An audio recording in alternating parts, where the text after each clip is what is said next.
program potong rambut, dibayar sampah, kawan-kawan komunitas lain pun akhirnya tergerak. Ada yang nyumbang buku, jadi pemicu ya. Pemicu. Jadi datang lagi yang lain lah. Nah itulah yang ngeri. Jadi yang kita butuhkan di sini adalah seperti agent of change. Iya. Orang-orang yang mampu bisa merubah.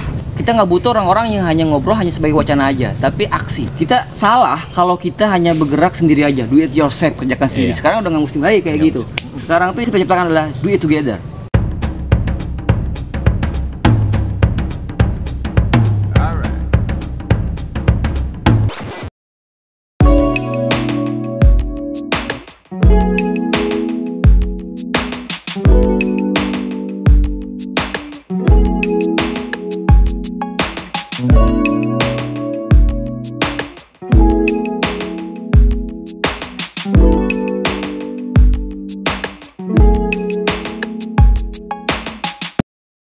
Santai gitu ya.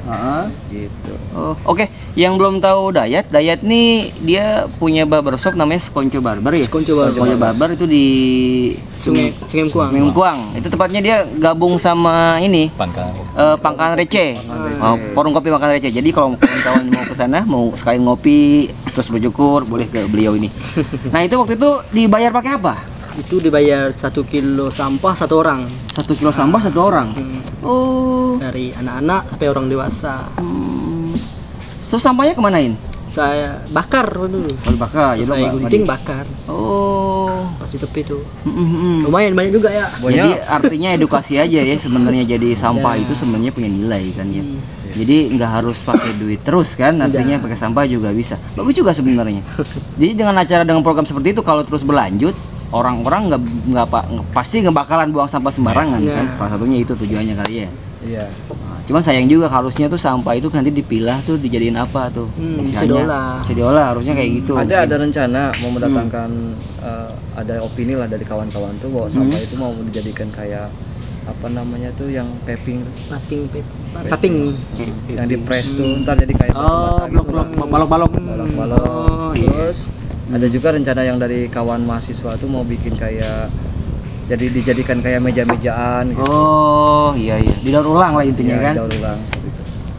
Cuman kalau untuk kayak gitu ya kita bukan apa ya, sampah kita banyak lah. Yang kita kurang itu adalah pengolahan sampahnya. Iya nggak? Kalau kita lihat Bantar Gebang, dia sampah hampir segunung, tapi dia pengolahan juga sangat profesional sekali kan. Banyak dari mulai jadi biji plastik tuh kan, biji plastik yang nantinya jadi tempat-tempat botol mineral tuh, kan kayak gitu. Terus sampai alat rumah tangga. Nah permasalahan kita adalah yang kurang adalah pengolahan sampahnya yang kurang. Iya nggak? Kalau andai karena sampah itu masalah semua kan.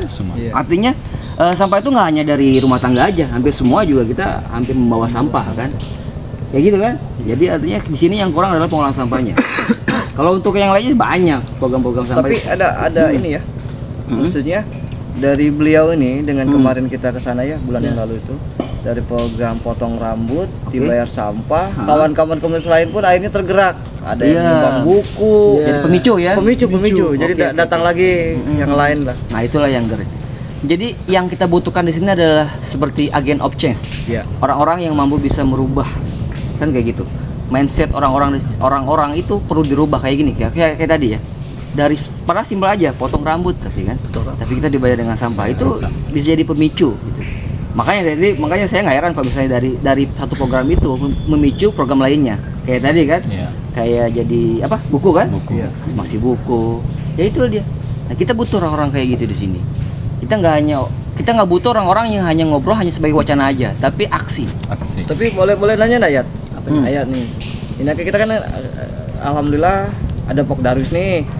Ya udah kaki Gunung 9 sebutan ini ketuanya sama Dede nih. Itu tadi juga dibahas sama Sandi ya, sedikit bahwa sampah tuh harus digemanakan.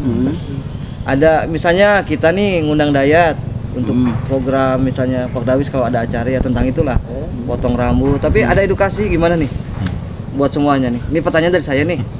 Kita nih kan punya lingkaran. Lingkaran tuh berbagai macam profesi dan latar belakang yang berbeda kan. Dede dengan apa deh? Pertanian ya? Dede dengan pertanian, Udin dengan apa? Pergerakan akar rumputnya. Iya nggak? Bener nggak? Iwan dengan musiknya, Dayat dengan barbershopnya, kita semua punya pergerakan yang sama. Kita salah kalau kita hanya bergerak sendiri aja, do it yourself, kerjakan sendiri. Sekarang udah nggak musim lagi kayak gitu. Sekarang tuh yang harus kita ciptakan adalah do it together. Kita kerja bareng-bareng, kita kerja sama-sama, kita bahas sama-sama, kita bikin sesuatu sama-sama. Sekarang harus kayak gitu. Sekarang kita punya berbagai macam nih. Din udah bergerak di mangrove-nya waktu itu ya. Apa yang ketam itu kan? Ketam dengan progres tanam benoangnya yang sampai sekarang masih digeluti kan? Masih dalam proses nih kan. Artinya itu harus sama-sama didukung. Kita butuh sosialisasi orang banyak di mana semua orang tuh harus tahu apa yang dapat kita lakukan itu sangat berpengaruh bisa yang akan datang kan. Contoh kayak benoang. Andai benoang itu hilang saat kita musim kemarau habis mata. Iya enggak? Nah, dari situ. Dayat dengan program yang potong rambut dengan bayar sampah itu harus benar-benar digalakkan. Artinya harus ada orang yang benar-benar serius itu. Iya enggak hanya segelintir orang aja. Kalau kita misalnya ini berhasil Dayat misalnya dengan program seperti itu dan Dayat mau misalnya kan, ya otomatis orang dengan sampah lingkungannya nggak buang sembarangan ya. Yang kita khawatirkan itu mereka buang ke lingkungan kan, sungai, ke laut. Itu lari ke laut. Nah itu dia kan begitu kan. Benar-benar. Andai kalau misalnya ini berhasil, orang pasti mikir-mikir nih, weh nggak bisa nih orang sampah tinggal buang-buang aja nggak kayak gitu kan. Nah, kayak gitu. Nah sekarang kita punya Dede dengan sekarang Pokawi Sultan, Udin dengan AGAG, kita tetap fine aja kan? Kita mau ini ya, maksudnya ya, dan kawan-kawan tuh mau mencoba. Kita kan kemarin udah ya katakan menimba pengalaman ya dari mata. Nah kita di kampung kita sendiri nih, di pusat kotanya lagi, di Kayong. Jadi lebih asik tuh ya apa yang kita dapat tuh, kita makin kuatan lagi di sini, ya kan? Nah kayak gini nih ya, ini mangrove nih ya. Dari satu mangrove ini sayang banget nggak diolah kan? Iya. Lihat parah tuh kan. Parah. Pertama ini bagus dibagusin. Sayang, siapa yang menikmati ini kan? Fungsinya apa gitu? Ya kalau misalnya ada ini diseriusi gitu. Pertama kita identifikasi dulu ada berapa mangrove? Berapa jenis mangrove di sini? Hewan apa yang ada di sini? Kan jadi edukasi juga kan sebenarnya. Sayang kan? Ini bukan biaya 1 juta 2 juta kan? Kemarin sempat ada ya Dek ya kawan-kawan tuh yang dari bukanlah mahasiswa yang dari kehutanan. Jadi kawan-kawan nih dari pergerakan ini banyak ingin bantu kan? Ngasih literasinya, ngasihnya yang dari Ketapang juga. Jadi tinggal kitanya. Iya betul. Karena mereka tuh kalau lihat ke sini tuh menyayangkan kayak iya betul. Sayang banget. Kita aja dengan ngobrol sini enak kan, santai kan, apalagi dengan fasilitas yang ditambahkan. Maksudnya kita ada kayak buat ngopinya gitu. Bahkan bisa kita cukur rambut di sini kan. Kita bikin program cukur rambut di sini. Apa ya? Biasanya satu programnya jalan, program di daerahnya lah ya. Itu kan bisa menarik wisatawan yang banyak. Kalau wisatawannya bagus gitu ya, banyak datang ke sini, ya otomatis kan ekonomi juga bagus. Kan gitu. Ya sayang, sebenarnya kita punya alam yang lebih. Artinya nggak semua daerah itu punya seperti ini. Kita punya, tinggal kita mau nggak atau ngolahnya kan? Kan gitu aja. Kita punya lingkaran yang udah bagus nih lingkaran ini, tinggal kita bergerak aja. Kan gitu. Enak kita ngobrol di sini, ngopi di sini gitu kan. Coba kita jalani, kita bikin apa di sini itu diskusi. Enak banget kan. Dan malahan ketua asosiasi desa wisata tuh si Dewi ya siapa? Mas Andi itu cerita gimana? Waktu pernah kunjungan sampai ke sini. Pernah kunjung ke sini sampai berputar penuh.